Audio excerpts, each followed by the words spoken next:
va. Quand l'appétit va, tout va. Vis dans les futailles, à nous la répaille. Quand l'appétit va, tout va. Quand l'appétit va, tout va. Quand l'appétit va, tout va. Qui veut les quenottes, qui croit des grignotes. Quand l'appétit va, tout va.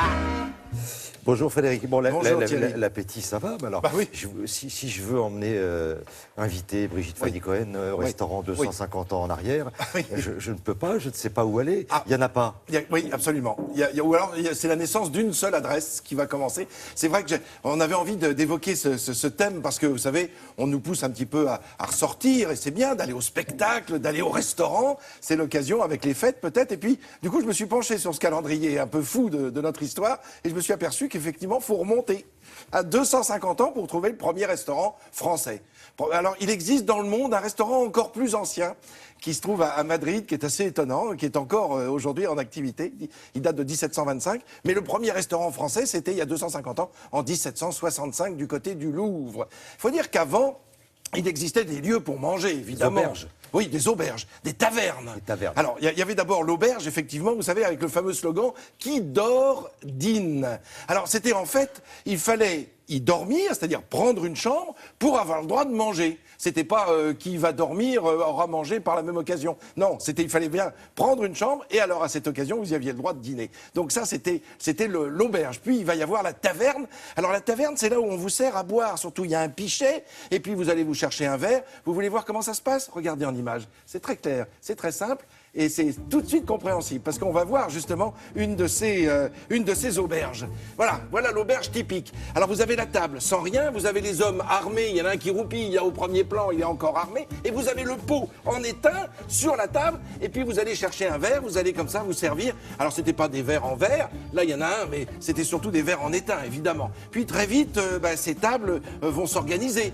Sur la table, alors là c'est bien des siècles plus tard, mais sur la table on va y installer une nappe. Alors ça date déjà de la Renaissance, où l'on place des nappes et des serviettes. Et puis on va dresser la table, ça aussi. C'est-à-dire que la table va être installée définitivement. Ça date de la fin du Moyen-Âge, parce que pendant des années, on allait dégonder une porte, on l'installait sur des tréteaux et on mangeait où on voulait. Là, on va dresser la table, c'est-à-dire qu'elle va être installée définitivement.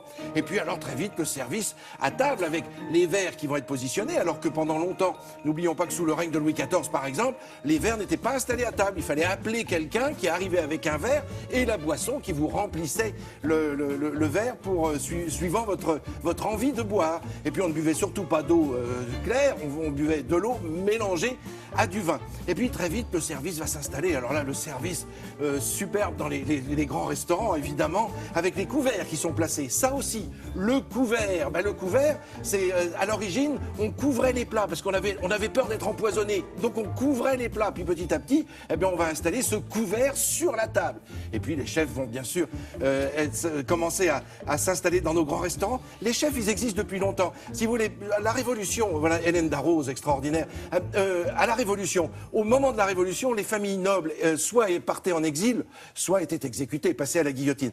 Elles avaient tout un chef à la maison, enfin un chef de cuisine qui leur préparait des plats. Donc à partir du moment où ces familles disparaissent, que font ces chefs de cuisine? Ils vont s'installer à leur compte. Voilà comment vont naître les premières tables de restaurants, les premiers restaurants qui vont s'installer un petit peu partout, d'abord à Paris puis en province. Alors justement à Paris, parlons-en de ce premier restaurant. Oui.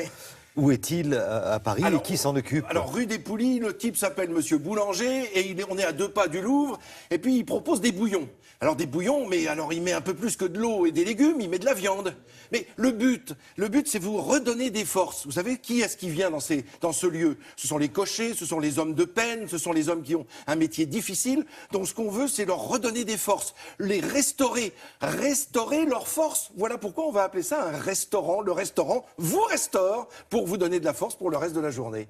Voilà comment est né ce restaurant extraordinaire. Alors on parlait de taverne, et vous savez qu'il y avait une enseigne qui était une sorte de petite bouche, B-O-U-S-C-H-E. C'était comme un petit fagot d'herbe ou de foin qui était installé à l'extérieur. Voilà l'origine du mot bouchon que l'on retrouve notamment dans le pays lyonnais. Mais ça a été pendant très longtemps, partout en France, on parlait de bouchon pour parler de petits restaurants. Pour nous raconter tout ça, vous avez plusieurs vies, c'est pas possible. Non mais vous y étiez, c'est pas possible. Non, dites pas ça, 250 ans quand même. Je sais bien que c'est plus. Non mais plusieurs vies, c'est formidable. Ah oui, vous avez Imaginez raison. que vous ayez vécu tout ça, c'est formidable. Si seulement. Bon, on va s'absenter et on revient très très vite pour faire le point sur la circulation.